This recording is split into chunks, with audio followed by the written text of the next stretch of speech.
السلام علیکم ورحمۃ اللہ وبرکاتہ۔ الحمدللہ رب العالمین والعاقبۃ للمتقین والصلاة والسلام علی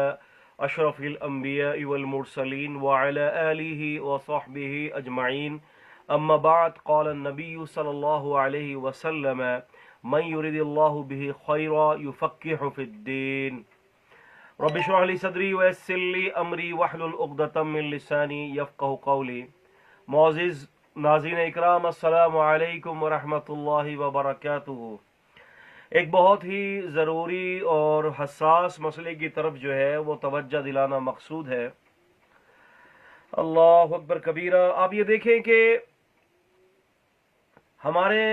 متقدمین جو گزرے ہیں، ہمارے جو سلف صالحین گزرے ہیں، صحابہ اکرام ہو گئے اور محدثین عظام ہو گئے رحمہم اللہ تعالی، انہوں نے جو بھی قانون اور جو بھی اصطلاحات جو ہے انہوں نے اس کو ڈیولپ کیا، ان اصطلاحات کو جو ہے وہ متعارف کروایا، ان تمام اصطلاحات کے اندر جو خاص جو مقصد تھا اور جو نیت تھی وہ تھی اسلام کی ترویج۔ صحابہ اکرام رضوان اللہ تعالی علیہم اجمعین کی تو بات ہی اور ہے، رضی اللہ عنہم ورضوا عن ذلک لمن خشی ربہ، یہ تو اللہ سے راضی ہیں، اور الصحابہ کلہم عدول، صحابہ اکرام سارے کے سارے عدول ہیں۔ لیکن بعد والے جو لوگ جو ہیں، جو محدثین اکرام ہیں رحمہم اللہ تعالی، انہوں نے بھی اپنی زندگیوں کو لگا کر کتاب اور سنت کے دفاع پر اور اس کے فہم کے حوالے سے اور اس کی چھان اور پھٹک کے حوالے سے جو قانون انہوں نے جو ہے وضع کیے، وہ سارے قانون اس بات کے اوپر جو ہے وہ دلیل بنے ہیں کہ تاکہ اللہ تبارک و تعالیٰ کے دین کا دفاع ہو جائے۔ بعد میں جس طرح سے آپ یہ سمجھ لیں کہ محدثین اکرام کے بعد پھر بہت سارے لوگ آئے، اور پھر ہم جانتے ہیں کہ واضح کیا ہے اس بات کو شاہ ولی اللہ محدث الدہلوی رحمہ اللہ نے اپنی کتاب حجت اللہ البالغہ کے اندر بڑی تفصیلی بحث کی ہے، من شاء فلیرجع ہناک،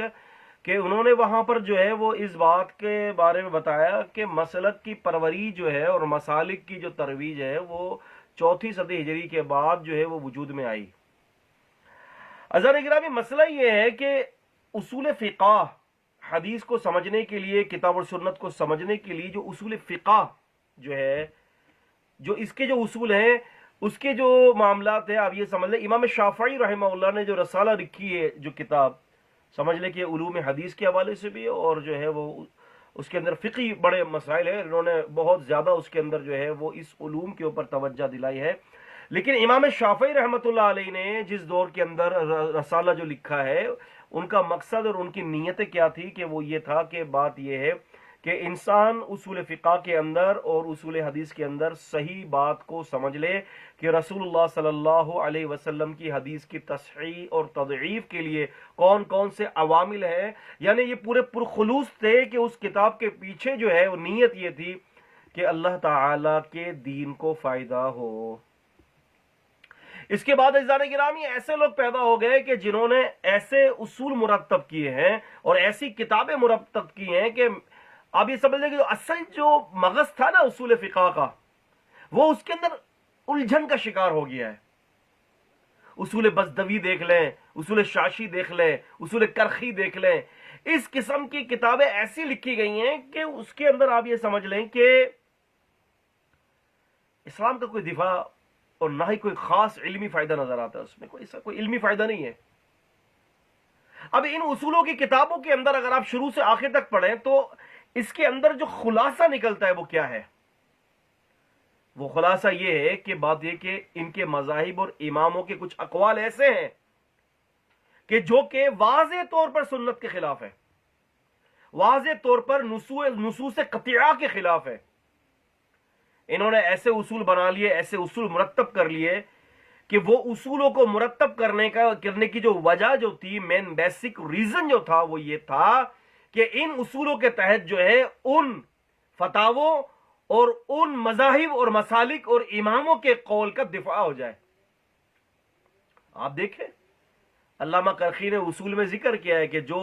آیت قرآن مجید کی آیت ہمارے مذہب اور ہمارے امام کے خلاف ہوگی وہ منسوخ ہوگی، اور جو حدیث پاک رسول اللہ صلی اللہ علیہ وسلم کی ہمارے امام اور ہمارے مذہب کے خلاف ہوگی ہم اس کی تعویل کر دیں گے. آپ دیکھیں حتیٰ کہ آپ یہ پڑھ سکتے ہیں اصول شاشی ہو گیا, اصول کرخی ہو گیا, اور اسی طرح بزدوی وغیرہ ہو گیا, اس میں کئی ایسے اصول موجود ہیں کہ اگر کوئی قول جو اگر کوئی نبی پاک صلی اللہ علیہ وسلم کی حدیث رسول اللہ صلی اللہ علیہ وسلم کی اگر امام صاحب کے قول کے خلاف ہوگی تو امام صاحب کے قول کو نہیں چھیڑیں گے, اس کی تعویل نہیں دیں گے, وہ نہیں کہیں گے کہ امام صاحب سے غلطی ہو گئی ہے, بلکہ اس کی جگہ پر العیاذ باللہ صحابی رسول صلی اللہ علیہ وسلم کو جو ہے بے وقوف, یعنی صحابی رسول صلی اللہ علیہ وسلم کو جو ہے غیر فقی فقی کی ضد ہے, فقی کی جو الٹ ہے غیر فقی یعنی بے وقوف. صفی جو ہوتا ہے وہ فقی کی ضد ہے.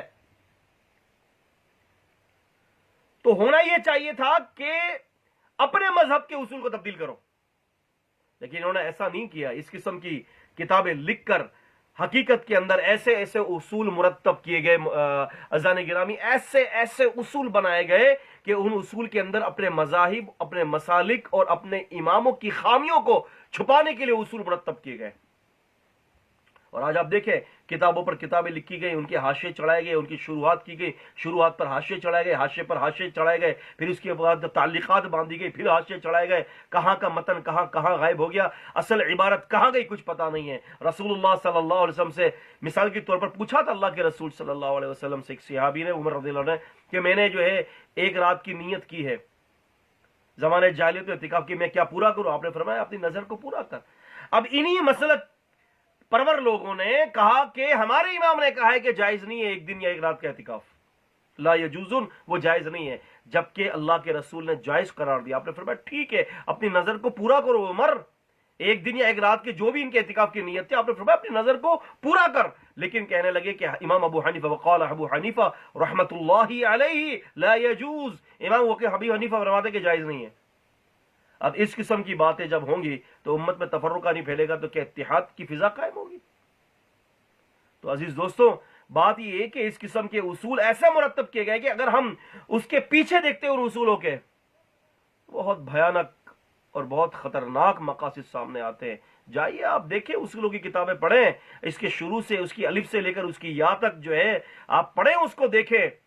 اصل جو قانون ہے وہ قانون تو پتہ نہیں کہاں رہ گئے, کہاں دب گئے. آپ دیکھیں نا خامہ پیلی کے تواتر کی بحث اور اخبار احد کی بحث لی, جب کوئی بحث ہی نہیں ہے. تواتر کے معنی اور تواتر کی جو ہے وہ اس کی اصطلاح کا تعین تو یہ خود جو